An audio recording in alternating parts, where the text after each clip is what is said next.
ஏறுறதை விட இறங்குறது ஈஸி. அதனால் எனர்ஜி இருக்கும்போதே மலை ஏறிடணும் காலையில். அப்போ இறங்கும்போது நமக்கு அதிகமாக சக்தி தேவைப்படுறதில்ல. இந்த மலையில் இறங்கி நம்ம திரும்பி போகிறோம். திரும்பி போகாமல் அப்படியே லூப் மாதிரி சுற்றி போனோன்னா நம்ம எந்த இடத்துல ஆரம்பித்தோமோ அந்த இடத்துல வருவோம். ஆனால் அந்த நான் ஏற்கனவே சொன்ன மாதிரி கீழே அந்த படிக்கட்டுகள், மரப்படிக்கட்டுகள் இருக்குது, ஒரு பெரிய உயரமான படிக்கட்டு. அது ரிப்பேர் பண்ணிகிட்ருக்காங்க.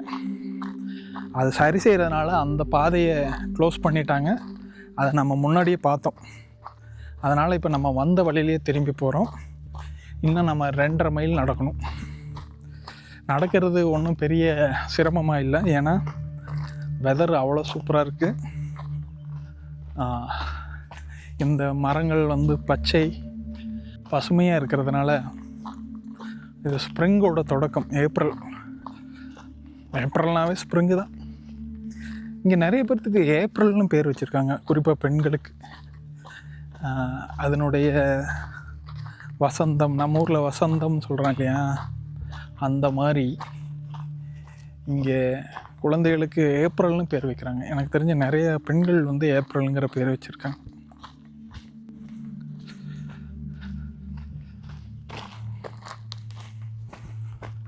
தமிழில் அதற்கு இணையான பெயர் உங்களுக்கு தெரிஞ்சதுன்னா அது நம்ம ஊரில் வைப்பாங்க அப்படின்னு நீங்கள் நினைக்கிற அந்த பேரை கமெண்ட்டில் பதிவு செய்யுங்க. ஏன்னா காலநிலை மனிதனோட வாழ்வில் ஒன்றி பிணைஞ்சிருக்கு. மழையை மனுஷன் ரசிக்கிறான்,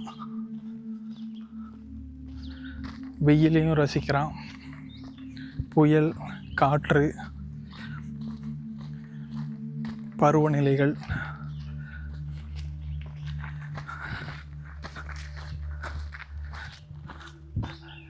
தமிழில் நம்ம அந்த சீசனை என்னென்ன சொல்லுவோம் சொல்லுங்கள் பார்க்கலாம். என்ன தமிழில் 4 காலநிலைகள் இருக்குது இல்லையா? நம்ம இங்கே இலையுதிர் காலம்னு ஒன்று இருக்குது. ஆனால் நம்ம ஊரில் இலையுதிர் காலம் இருக்கான்னு தெரியல. அப்புறம் பனிக்காலம், கோடை காலம், வசந்த காலம், பனிக்காலம், கோடை காலம், வசந்த காலம், இலையுதிர் காலம், சம்மர் கோடை, வின்டர் பனிக்காலம், ஸ்ப்ரிங்கு வசந்த காலம், ஃபால் இலையுதிர் காலம். இங்கே பெருசாக 4 தான் இருக்குது. நம்ம ஊர்லேயும் அதுதான் நினைக்கிறேன். இதை பற்றி உங்களோட கமெண்ட்டை இந்த வீடியோக்கு கீழே போடுங்க. இங்கே 4 சீசனையுமே நம்ம ஃபீல் பண்ண முடியும் அமெரிக்காவில். இலையுதிர் காலம்னா இங்கே இருக்கிற மரம் எல்லாமே மொட்டையாயிரும், வறண்டு போயிடும். மறுபடியும் வசந்த காலத்தில் இந்த மாதிரி நல்லா பசுமையாக பூத்து குலுங்கும். பனிக்காலம் நமக்கு நல்லா தெரியும். கோடை காலம் அதோட வெளியவே வர முடியாது. எல்லாத்துலேயுமே அதனோட பீக்கை நாங்கள் இருக்கிற இந்த இடத்துல அனுபவிக்க முடியும். நீங்கள் உங்களோட ஏரியாவில் இந்த வெதரை எப்படி ஃபீல் பண்ணுறீங்க அப்படின்னு இந்த வீடியோக்குள்ளே கமெண்ட்டாக தட்டி விடுங்க. நான் ஊரில் இருக்கும்போது தமிழ்நாட்டில் வெயில் காலம் நல்லா தெரியும். மழை காலம் சின்ன பையனாக இருக்கும்போது தெரியல, இப்போது மழை அதிகமாக வருதுன்னு சொல்கிறாங்க. அதாவது ரொம்ப சின்ன பையனாக இருக்கும்போது மழை பெஞ்சதை நான் பார்த்துருக்கேன். பயங்கர கொட்டு மழை, வீட்டு முன்னாடி அப்படியே ஆறு மாதிரி தண்ணி போகும். அப்புறம் வளர்ந்ததுக்கப்புறம் மழை அவ்வளோவா வரவே இல்லைன்னு நினைக்கிறேன். ஆனால் இப்போல்லாம் மழை நல்லா பெய்யுது அப்படின்னு சொல்கிறாங்க. பனிக்காலம் நல்லாயிருக்கும். எக்ஸ்ட்ரீம் குளிரை நான் பார்த்ததில்லை. இங்கே வந்ததுக்கப்புறம் இதுதான் அதிகபட்ச குளிர்.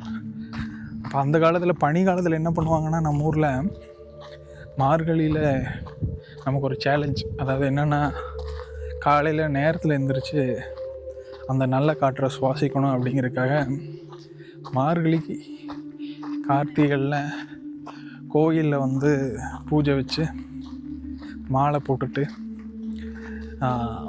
மக்கள் பக்தர்களாக மாறி கோயிலுக்கு போய் பூஜையெல்லாம் அட்டன் பண்ணுவேன். நான்லாம் போயிருக்கிறேன். காலையில் மார்கழி மாதம் குளிச்சுட்டு காலையில் 6 மணி 5:30 மணிக்கெல்லாம் குளிச்சுட்டு கோயில் 2-3 கோயில் இருக்குது.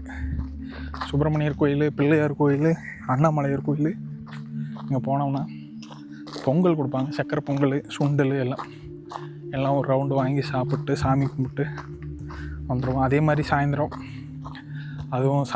இந்த கோயிலுக்கெல்லாம் போனால் பூஜை நடக்கும். இதில் குறிப்பாக இன்னொன்று என்னென்னா, இந்த டைமில் தான் வந்து எங்கள் ஊரில் புளியம்பட்டி சுற்றி இருக்கிற ஊர்கள்லேருந்து பழனிக்கு பாத யாத்திரை போவாங்க. நான் வந்து 3 தடவை போயிருக்கேன். 8வது படிக்கும்போது, 9வது படிக்கும்போது, 10வது படிக்கும்போது. எங்கள் ஊர்லேருந்து பழனி போகிறதுக்கு 4 நாள் ஆகும். ஒரு நாளைக்கு தெரியல எவ்வளோ நேரம் நடக்கிறோன்னு, ஒரு 20 கிலோமீட்டர் 30 கிலோமீட்டர் நடப்போம்னு நினைக்கிறேன். 4வது நாள் பழனி போயிடுவோம். போகும்போது அந்த அனுபவம் வந்து இன்னும் என் மனசில் அப்படியே நின்றுருக்கு. எங்கள் ஊரில் ஆரம்பித்தோன்னா அவினாஷி, திருப்பூர், அப்புறம் தாராபுரம், அங்கேருந்து அப்புறம் பழனி போகிற மாதிரி இருக்கும். இதில் வந்து எங்கேன்னா, எங்களுக்கு அந்த டைமில் வந்து இப்போ மாதிரி இருக்க மாதிரி ஏர்பிஎன்பி அதெல்லாம் கிடையாது. நாங்கள் வந்து புளியம்பட்டியில் ஸ்டார்ட் பண்ணோன்னா அவினாஷியில் இல்லை தண்டுக்காரம்பாளையம்னு ஒரு ஊர் இருக்குது. எங்கள் ஊர்லேருந்து ஒரு 10-15 கிலோமீட்டர் இருக்கும்னு நினைக்கிறேன். அங்கே தான் பிரேக்ஃபாஸ்ட்டு. ஏன்னா காலையில் 6 மணிக்கு கிளம்பிடுவோம். அங்கே ஒரு கடை மரத்துக்கடியில், அதுவும் புளி மரத்துக்கடியில். எங்கள் ஊரில் நிறைய புளி மரம் இருக்குது. ஏன் இந்த சேனலுக்கு பேர் புளி மரத்தின்னு வந்துச்சுன்னா அதுக்கு முக்கியமான காரணம் அதுதான். அங்கே எங்கள் ஊரில் ஒரு புளி மர திண்ணை இருக்குது. நான் போகும்போது உங்களுக்கு அந்த திண்ணையும் காமிக்கிறேன். அப்போ வந்து தண்டுக்காரம்பாளையத்தில் பிரேக்ஃபாஸ்ட் இட்லி, தோசை, அதை முடிச்சுட்டு கால் வந்து எப்படின்னா, ஃபஸ்ட்டு நடக்கும்போது ஒன்றும் தெரியாது. ஒரு 5 கிலோமீட்டர் இங்கெல்லாம் வந்து நிறைய நடக்கிறோம். டெய்லியும் ஒரு 5 மைல் பக்கம், ஒரு 3-4 மைல்லாம் தாராளமாக நடக்கிறோம், ஒன்றும் பிரச்சனை இருக்காது. ஆனால் அங்கே வந்து அவ்வளோ நடை இல்லை. இந்த பழனி பாத யாத்திரை போகும்போது தான் அவ்வளோ ஸ்ட்ரெச் பண்ணி நடக்கிறது. அது இன்னொன்று, செருப்பே போட மாட்டோம். சாமிக்கு மாலை போட்டிருக்கிறதுனால செருப்பு போட மாட்டோம், வெறுங்காலில் தான் நடக்கணும். அப்புறம் பச்சை துண்டு, பச்சை வேஷ்டி, ஸ்வெட்டருங்கெல்லாம் கிடையாது. ஸ்வெட்டர் போட்டு வருவாங்க கூட வர்றவங்க சிலர். ஆனால் எனக்கு ஸ்வெட்டர் போட்ட மாதிரி ஞாபகம் இல்லை. அப்படியே நடந்து போய் குளிரில் காலையில் எழுந்திரிச்சு குளிச்சுட்டு இது பண்ணிட்டு, ஸோ அந்த அனுபவம் நல்லா இருக்குது. நான் சொல்கிறேன் கேளுங்க. தண்டுக்காரம்பாளையத்தில் சாப்பிட்டு மறுபடியும் நடந்தோன்னா அவினாசி போகும்போது லஞ்சு அந்த டைமுக்கு போயிடுவோம். அப்புறம் மதியம் வெயிலுக்கு மேலே நடக்க முடியாது. அதனால் ஏதோ ஒரு கோயில் இருக்கும், பிள்ளையார் கோயில் ரோட்டு ஓரத்தில் இருக்கும். அதில் உட்காந்துட்டு அந்த திண்ணை எல்லாம் கட்டி வச்சுருப்பாங்க. அந்த திண்ணையில் எல்லோரும் உட்காந்து தூங்கிடுவோம் கொஞ்ச நேரம். அப்புறம் ஒரு 4-5 மணிக்கு ஸ்டார்ட் பண்ணோன்னா, அப்போ எந்திரிக்கும்போது பயங்கரமாக கால் வலிக்கும். ஏன்னா அவ்வளோ தூரம் நடந்துட்டு ரெஸ்ட் எடுத்தோடனே அப்படியே கால் வந்து ரத்தம்லாம் இதாகி நல்லா ரிலாக்ஸ் ஆகிரும். மறுபடியும் எந்திரிச்சு நடக்கணுன்னா கால் அப்படியே பிடிச்சிக்கும், நடக்கவே முடியாது. அப்போ வந்து என்ன பண்ணுறது, அந்த விக்ஸு, ஜண்டு பாம் அந்த மாதிரிலாம் வச்சுருப்போம். அதெல்லாம் வச்சுட்டு தேய்ச்சிட்டு கொஞ்சம் கொஞ்சமாக நடந்து மறுபடியும் பிக்கப் ஆகி நடக்கும்போது ஓரளவுக்கு நல்லா நடக்க ஆரம்பிச்சிருவோம். அன்னைக்கு நைட்டு ஸ்டே அவினாஷியா இல்லை ஃபஸ்ட் நாள் நைட்டு இல்லை திருப்பூரான்னு தெரில. திருப்பூரில் நைட்டில் லாட்ஜ் அந்த மாதிரி ஒரு இடத்துல தங்கிடுவோம். பழைய பஸ் ஸ்டாண்ட் பக்கத்தில் ஏதோ ஒரு லாட்ஜ் ஞாபகம் இருக்குது. அப்புறம் அது முடிச்சுட்டு அடுத்த நாள் காலையில் கிளம்புனோன்னா அப்படியே மெதுவாக நடந்தோன்னா தாராபுரம். அங்கே வந்து அலங்கியம், தாராபுரம் அங்கெல்லாம் வந்து ஹோட்டல்லாம் கிடையாது. போகிற வழியில் ஸ்ட்ரீட்டில் வந்து பம்ப் வச்சுருப்பாங்க, உப்பு தண்ணி பம்ப்பு. அதில் தான் வந்து கை கால் கழுவுறது அந்த மாதிரி. அப்புறம் பிள்ளையார் கோயில் அந்த மாதிரி இருந்துச்சுன்னா அங்கே வந்து ரெஸ்ட் எடுத்துகிட்டு அப்படியே போகிறது. வீட்டில் இருந்து சாப்பாடு கட்டிட்டு வருவோம். அது ஒரு நாளுக்கு போகுதுன்னு நினைக்கிறேன். அப்புறம் வந்து 2வது நாள் கடையில் தான் சாப்பிடுவோம். Mostly vegetarian restaurant. ஏன்னா அந்த ரெஸ்டாரண்ட்டில் நான்வெஜ் சர்வ் பண்ணக்கூடாது, மாலை போட்டிருக்கிறதுனால. தேடி போய் அந்த ரெஸ்டாரண்ட்டில் சாப்பிடுவோம். போகும்போதே பாடிட்டே போவோம். ஒரு 4-5 பேர் ரெகுலர். எங்கள் அப்பா வருவார், மாமா வருவார், அப்புறம் எங்கள் அண்ணா 2 பேர் இருக்கானுங்க, அப்புறம் அப்பாவோட ஃப்ரெண்டு அவங்க 2 பேர் வருவாங்க, 2-3 பேர். அப்படி நடந்து போய் அந்த அனுபவம் சூப்பராக இருக்கும்.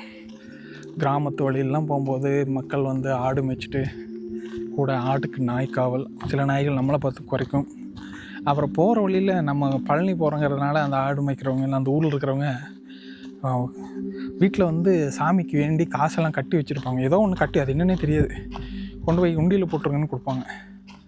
அந்த முடிச்சு அதை நாங்கள் வச்சுக்குவோம், வாங்கி வச்சு பழனியில் போய் உண்டியில் போடுவோம். ஆனால் மாலை போட்டிருக்கிறதுனால மக்கள் வந்து நம்மளையும் சாமின்னு தான் கூப்பிடுவாங்க. அது ஒரு வித்தியாசமான அனுபவம்.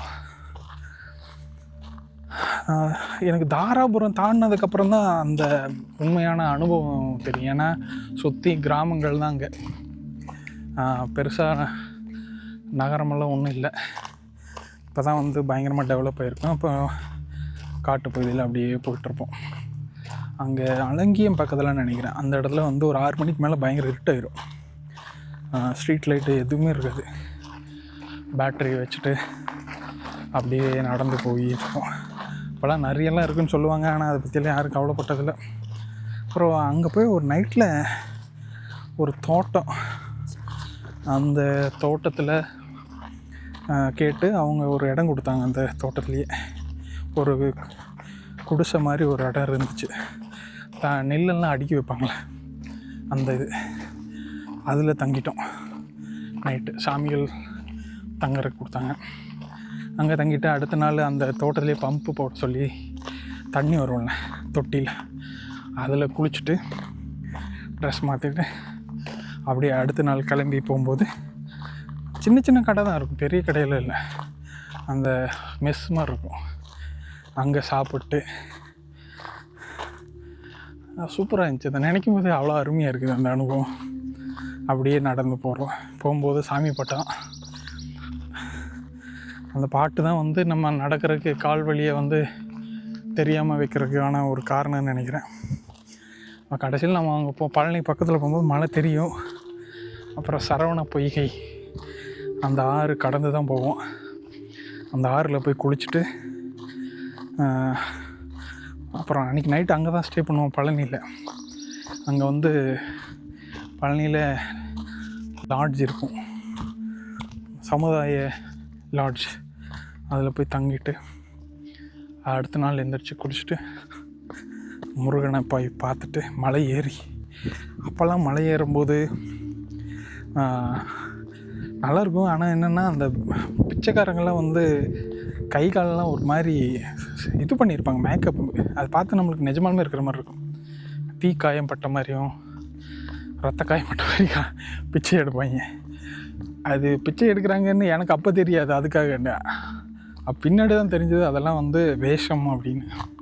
இப்போல்லாம் அந்த மாதிரி இல்லை. ஏன்னா அது போகிறப்ப அது ஒரு அருவருப்பாக இருக்கும், பார்க்குறக்கு பயமாக இருக்கும். அப்போ அதெல்லாம் இல்லை. பழனிமலை இப்போ வந்து எவ்வளோ பரவாயில்ல. மலை ஏறி மேலே போய் முருகனை சாமி கும்பிட்டு சாயந்தரமாக கீழே வரும்னு நினைக்கிறேன். அப்போ வந்து பஸ் ஏறி ஊருக்கு வந்துடுவோம். ஆனால் அந்த பயண அனுபவம் வந்து இன்றைக்கும் என்ன பெருசாக நினைவு இருக்குது அப்படின்னா அந்த அனுபவங்கள் தான் நினைவு இருக்குது.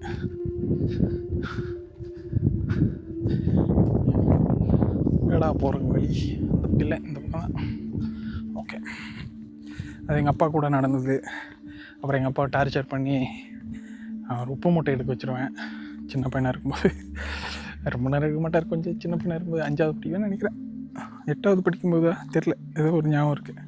கொஞ்சம் தூரம் எடுப்பாங்க, அப்புறம் இறக்கி விட்ருவாங்க. அப்பாவெல்லாம் இப்போ தான் மிஸ் பண்ணுறோம். இருக்கும்போது ஒன்றும் தெரியல, பிடிச்சி சத்தம் போட்டிருப்போம் இருக்கும்போது. அதை செய்யலையா, இதை செய்யலையா, ஏன் அதை செஞ்சேன், இதை செஞ்சேன், ஃபோன்லேயே பிடிச்சி திட்டிகிட்டு இருப்பேன். ஆனால் இப்போ தான் தெரியுது அவர் தான் நமக்கு எல்லாமே இருந்திருக்கிறாரு அங்கே. இல்லை என்ன கெட்ட நேரம்னு தெரில.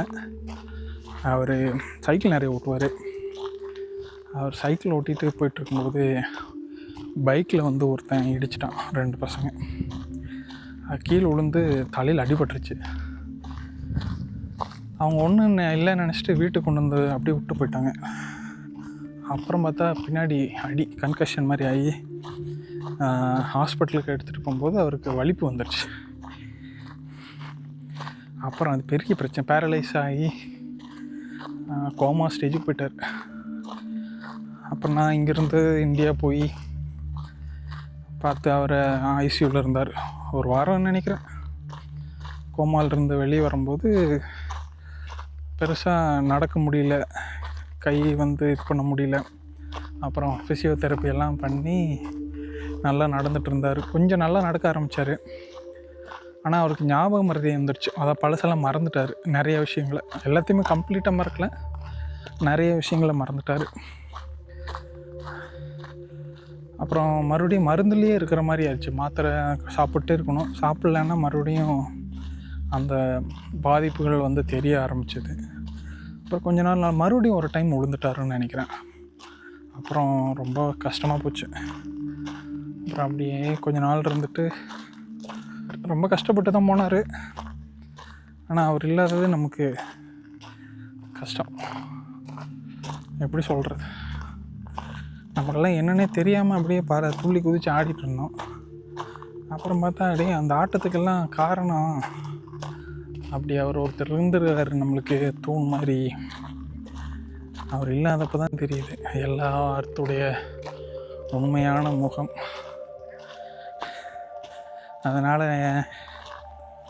நான் சொல்கிறது என்னென்னா, இருக்கும்போதே உங்கள் அப்பா அம்மாவையெல்லாம் நல்லா பார்த்துக்குங்க. ஏன்னா காலம் கடந்துருச்சுன்னா நீங்கள் நினச்சாலும் அவங்கள பார்க்க முடியாது. அந்த ஞானம் நமக்கு வரும்போது கடவுள் நமக்கு வந்து அவங்கள இல்லாமல் பண்ணிடுறார்.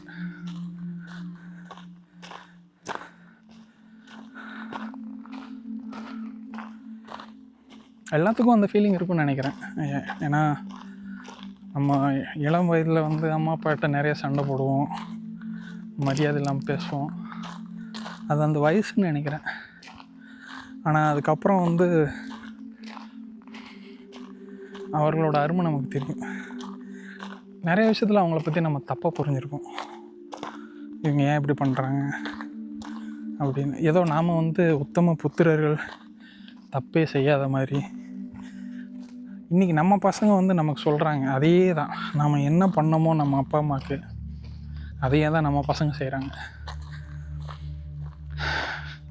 நீ வந்து பழங்காலம், நீ இந்த காலத்துக்கு அப்டேட் ஆகலை, நான் வந்து மாடர்ன், நான் இப்படி இருக்கணும், உனக்கு தெரியல, உனக்கு அறிவில்லை அப்படின்னு சொல்லிட்டு இருந்தோம். நம்ம பசங்க அதையே அப்படியே செய்கிறாங்க. ஒரு சென்டிமீட்டர், 1 மில்லிமீட்டரும் கூட மாறல. நாம் பிற்போக்குவாதிகள், அவங்க மாடர்ன், இந்த உலகத்துக்கானவர்கள். சரியாக இருக்கலாம், இல்லைன்னு சொல்லவே இல்லை. உலகம் ஒரு சுழற்சி அப்படிங்க, பூமி உருண்டை அப்படிங்கிற மாதிரி. இந்த மாதிரி இன்று நம்ம பிள்ளைய வந்து நம்ம அப்பா அம்மாவோட அருமையை நமக்கு உணர்த்துறாங்க. ஒருவேளை அவங்க தான் வந்து நம்ம பிள்ளைகளாக பிறந்திருக்கிறாங்களா அப்படின்னு தெரில. இதை பற்றி உங்களோட கருத்து என்ன அப்படின்னு பதிவாக போடுங்க.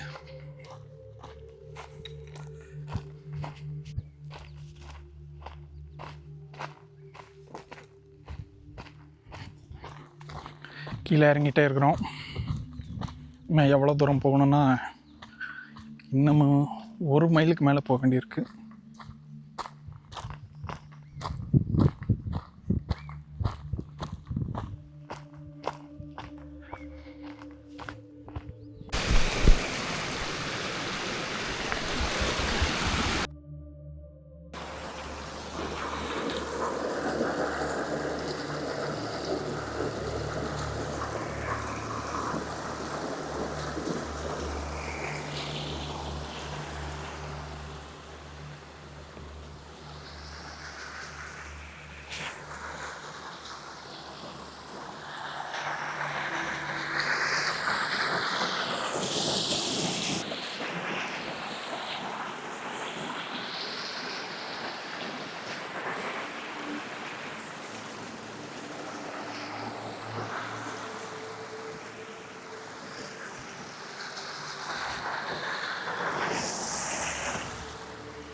ஹட்சிசன் ஹோம்ஸ்டேட் அப்படிங்கிற அந்த பழைய வீடு நம்ம மேப்பில் போடும்போது ரோடு வழியாகவே ரீச் பண்ணலான்னு போட்டிருந்துச்சு.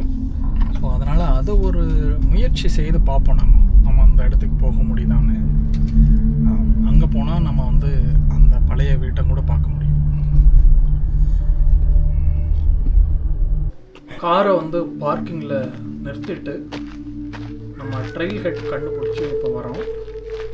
ஆக்சுவலாக இது அந்த நம்ம பார்த்த ஸ்டோன் மவுண்ட் லூப் ட்ரெயிலோட இன்னொரு எண்டு. ஸோ அது இந்த வழியிலையும் போகலாம். அது சர்க்கிள் மாதிரி இருக்கும். அதுக்கு நிறைய இடத்துல என்ட்ரி ஆகலாம் வேறு ட்ரெயில் வழியாக. இப்போ நாம் என்ட்ரி ஆகிற ட்ரெயில் வந்து ஆப்போசிட் சைடு நம்ம என்ட்ரு ஆனதில் இருந்து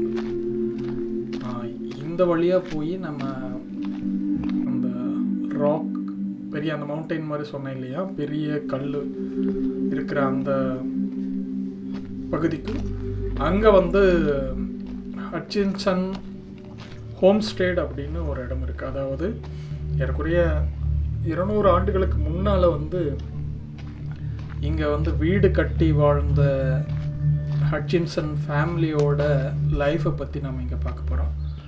இதனடா அது மரத்தில் இவ்வளோ பெரிய பொந்து, இது அதிசயமாக இருக்குது.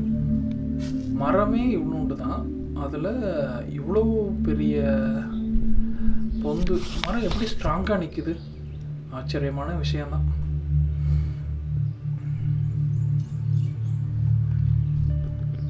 இந்த மாதிரி இன்னொரு மரப்பந்தம் கூட நம்ம அங்கே பார்த்தோம்.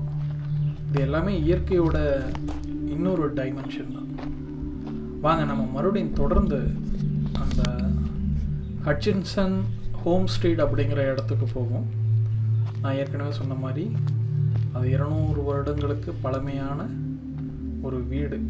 அங்கே என்ன பண்ணியிருக்காங்கன்னா, அந்த வீட்டோட பாகங்கள் எல்லாம் வந்து சிதைஞ்சிருக்கும். அது ஆனால் அவங்க எடுத்து அதை ரீஸ்டோர் பண்ணியிருக்காங்க அந்த ஸ்டேட் கவர்மெண்ட். ஏன்னா அது ஒரு மியூசியம் மாதிரி நம்மளுக்கு வச்சுருக்காங்க. இப்போ அது வந்து டோர்ஸ் எல்லாம் க்ளோஸ்டாக இருக்கும். பட் ஆனால் நம்ம போய் வெளியிலேருந்து அந்த டைமில் அவங்க என்ன மாதிரியான வாழ்க்கை வாழ்ந்துருக்குறாங்க அப்படின்னு நம்மளால் பார்க்க முடியும். இந்த ஹட்சின்சனுக்கு வந்து 8 குழந்தைகள். அவங்க எல்லாம் வந்து ஒவ்வொருத்தரும் பின்னாடி ஒவ்வொரு டெவலப்மெண்ட் அந்த இடத்துக்கு செஞ்சுருக்காங்க. இப்போ நம்ம பார்க்குறது வந்து இந்த போகிற வழியில் இருக்கிற இந்த மரங்களுடைய அழகும் காட்டோட அழகையும் நம்ம பார்த்துட்டே போகிறோம். இவங்க வந்து அதிகமாக பண்ணின விவசாயம் அப்படின்னா அது வந்து கார்ன், மக்காசோளம் தான். இந்த மக்காசோளத்தில் இருந்து தான் விஸ்கி செஞ்சாங்க அப்படின்னு நம்ம இதுக்கு முன்னாடி வீடியோவில் பார்த்தோம். அந்த விஸ்கியை தான் அரசாங்கத்துக்கு தெரியாமல் கள்ளத்தனமாக எடுத்துகிட்டு போய் ஷார்லெட்டில் விற்றாங்க. அப்போ உருவானது தான் நாஸ்கார் ரேசிங் தொழில்நுட்பம் அப்படிங்கிறத பற்றியும் நம்ம பார்த்தோம். நீங்கள் அதை ஃபுல்லாக பார்க்கலன்னா இந்த வீடியோ கீழே அதனோட லிங்க் இருக்குது, மறக்காமல் அதை போய் பாருங்கள். இதுதான் அந்த மலை, 600 அடி உயரம் உள்ள ஒரே கல்லாலான மலை. எவ்வளோ அழகாக இருக்குன்னு பார்த்தீங்களா? இதை நம்ம ஊரில் இருக்கிற ஆனைமலைக்கு இணையாக நான் நினைக்கிறேன்.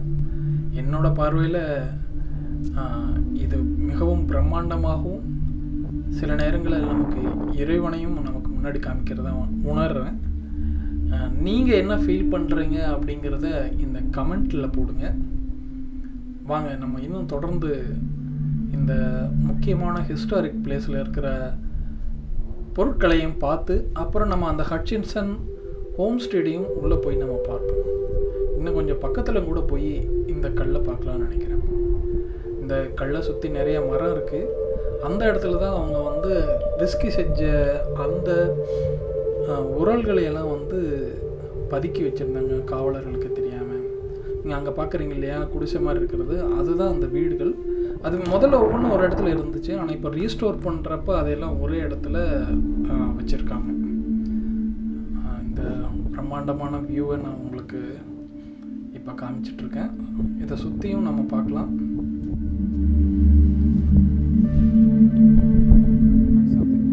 இது ஒரே கல்லாலான மலை அப்படின்னு நம்ம பார்த்தோம். ஆனால் அதுக்கு மேலே எப்படி மரங்கள் வளர்ந்துருக்கு அப்படின்னு நம்ம யோசிச்சோன்னா நமக்கு ஒரு அதிசயமான ஒரு விடை கிடைக்கும். உங்களுக்கு அது என்ன அப்படின்னு தெரிஞ்சதுன்னா இந்த வீடியோக்கு கீழே கமெண்ட் அப்படி பதிவு செய்யுங்க. இந்த இடம்தான் அவங்களோட வண்டிகளை நிறுத்துகிற மற்றும் பழுது பார்க்குற இடம். இங்கே வந்து பிளாக் ஸ்மித்து, அதாவது உலையில் வந்து இரும்பை உருக்கி அடித்து அந்த வண்டிகள் செஞ்சுருக்காங்க. அதற்கான தடயங்கள் இங்கே இருக்குது. இந்த வீடை வந்து அந்த ஹட்சின்சன் ஃபேமிலி தான் கட்டியிருக்காங்க. இங்கே இருக்கிறதெல்லாம் இதில் இருக்கிற அந்த நுட்பத்தை பார்த்து அவர் கை தேர்ந்த ஒரு கார்பெண்டர் அப்படிங்கிறது தெரியுது அப்படின்னு அந்த முன்னாடி இருக்க அந்த பலகையில் எழுதியிருக்காங்க. இது வந்து வண்டிகள்லாம் நிறுத்துகிற இடம். குதிரை வண்டி போன்ற வண்டிகளை நிறுத்துகிற இடம். இங்கிருந்த இந்த மாதிரி வண்டிகளை தான் அந்த காலத்தில் பயன்படுத்தியிருக்கிறாங்க. அது பக்கத்தில் இருக்கிறது வந்து கார்ன் ஸ்டோர் பண்ணி வைக்கிற இடம், கார்ன் கிரிப் அப்படிங்கிறாங்க. இங்கே இருக்கிற ஒரு பிரச்சனை என்ன அப்படின்னா, மழை வந்தால் நனையாமல் இருக்கணும். நம்ம சேர்த்து வச்சுருக்கிற தானியங்கள், அதற்காக என்ன பண்ணியிருக்காங்கன்னா மிகவும் உயரமான இந்த கூரைக்குள்ள கொஞ்சம் உயரமாக தூக்கி அதில் கார்ன்லாம் வச்சுருப்பாங்க அப்படின்னு சொல்கிறாங்க. அதே போல் இங்கே வந்து உணவுகளை வந்து பார்த்திங்கன்னா எப்படி பதப்படுத்தியிருக்காங்க அப்படின்னா, ஒன்று ஊறுகாய் மாதிரி போட்டுறது, பிக்லிங் அப்படின்னு சொல்கிறாங்க. இன்னொன்று அதை உலர்த்தி விடுறது. எல்லா காய்கறிகளையும் உலர வச்சிட்டோம்னா அதில் இருக்கிற அந்த நீர்மை தன்மை போயிருச்சு அப்படின்னா அது ரொம்ப நாளுக்கு வரும். பின்னாடி அதை பயன்படுத்தும் போது மறுபடியும் தண்ணியில் நனைச்சி அதை சமையலுக்கு பயன்படுத்துவாங்க அப்படிங்கிற மாதிரி சொல்லியிருக்காங்க.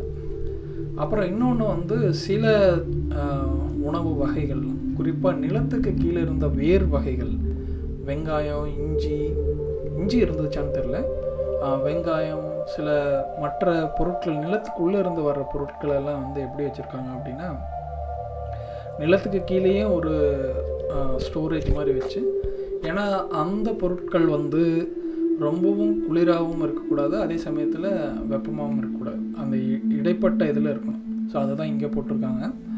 அந்த மாதிரி இடத்துல அவங்க அதை ஸ்டோர் பண்ணி வச்சுருக்காங்க, நிலத்தில் குழியை தோண்டி.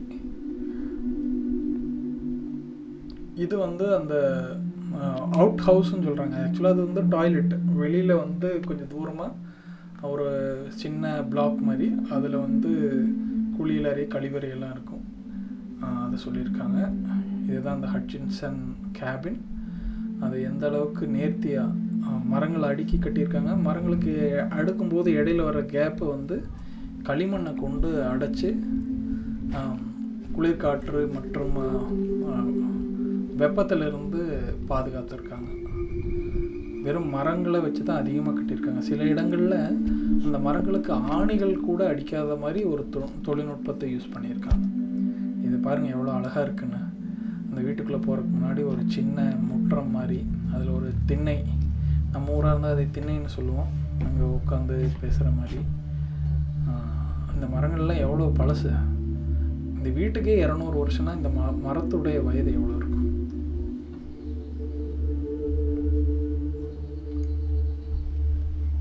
இந்த வீடுகளில் இருக்கிற அமைப்புகள் ஒவ்வொன்றுக்கும் ஒரு காரணம் இருக்குது. இது வந்து சிம்னி, உள்ளே வந்து இந்த இடத்துல தான் விறகுலாம் போட்டு எரித்து வீட்டை வந்து சூடாக வச்சுக்கிறதுக்கு பயன்படுத்துகிற அந்த அமைப்பு தான் அந்த கல்லில் கட்டியிருக்காங்க. வீடோட பிளாட்ஃபார்ம் ஏன் எப்பவுமே உயரமாக கட்டுறாங்க அப்படின்னா, மழை நீர் உள்ளே வராத மாதிரி இருக்கணும் அப்படிங்கிறதுக்காக. மழை வெளியில் தண்ணி நிறையா வந்தாலும் அது வழிஞ்சு வெளியில் போயிடும், வீட்டுக்குள்ளே வரக்கூடாது. அதனால தான் ஒரு பிளாட்ஃபார்ம் மாதிரி போட்டு வீட்டை ரைஸ் பண்ணி கட்டுறாங்க. அப்புறம் இந்த கூரைகள் வந்து தேவை. இந்த அமைப்பில் இருக்க காரணம் என்னென்னா, நம்ம ஊரில் இருக்கிற மாதிரி ஃப்ளாட்டாக எல்லாமே இந்த மாதிரி இருக்க காரணம் என்னென்னா, இங்கே பனிப்பொழிவு நடக்கும்போது அந்த பனி வந்து ஐஸாக மாதிரி வீட்டு மேலே அப்படியே ஒரு 1 feet 2 feet இருக்கும். ஃப்ளாட்டாக இருந்ததுன்னா அது வந்து கீழே விழுகவே விழுகாது. இந்த மாதிரி அமைப்பு இருக்கும்போது அது சரிஞ்சு விழுறதுக்கான வாய்ப்புகள் அதிகம். அப்புறம் சூரியன் வந்து வெப்பத்தில் ஹீட் ஆகும்போது அது ஈஸியாக வலிஞ்சு போகிறதுக்கான வழி ஏற்படுத்தியிருக்காங்க. இதோட இந்த ஹட்சின்சன் ஹோம் ஸ்டேடப் அப்புறம் இந்த பாறையை பார்த்த நம்மளோட பயணத்தை நிறைவு செஞ்சுட்டு நாம் மறுபடியும் நம்ம வீட்டுக்கு போவோம். அடுத்த ஒரு காணொலியில் இன்னும் ஒரு நல்ல இன்ட்ரெஸ்டிங்கான இடத்தை நம்ம போய் பார்ப்போம். அதுவரை உங்களிடமிருந்து விடைபெறுவது உங்கள் திரு. புளிய மரத்திண்ணை. திண்ணையிலிருந்து உலகை வாசிப்போம், சுவாசிப்போம்.